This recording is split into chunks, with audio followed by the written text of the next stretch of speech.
Les événements enchaînent pour Pierre Palmade.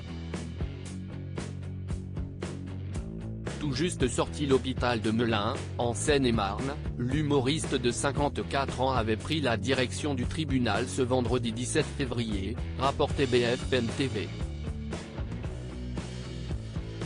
Depuis ce mercredi 15 février, il était placé en garde à vue dans le cadre du grave accident de voiture survenu ce vendredi 10 février et dans lequel il est impliqué. Sa garde à vue étant désormais terminée, il avait donc été déféré devant un juge d'instruction et mis en examen.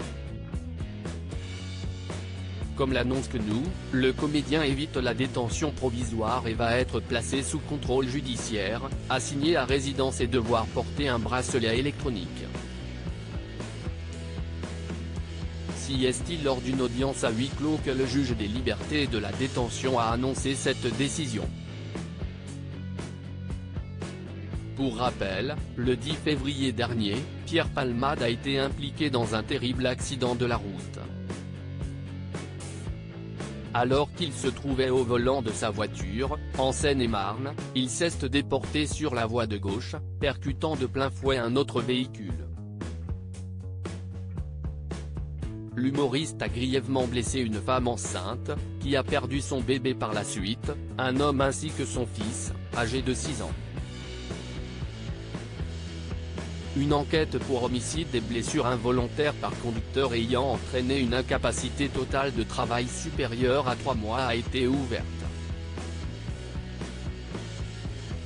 Les analyses toxicologiques ont également permis de révéler que l'ancien acolyte de Michel Larocque était sous l'emprise de cocaïne et de médicaments de substitution au moment du drame.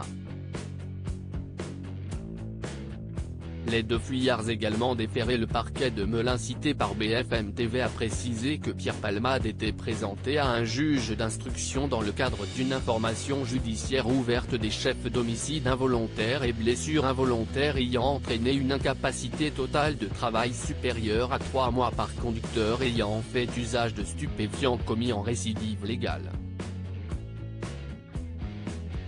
Tout comme le comédien, les 2 passagers qui étaient avec lui dans le véhicule au moment de l'accident, ont aussi été déférés devant le magistrat instructeur pour non-assistance à personne en danger. Ils ne sont pas mis en examen mais placés sous le statut de témoins assistés, comme l'explique BFM TV. Les 2 hommes sont notamment accusés d'avoir pris la fuite avant l'arrivée des secours.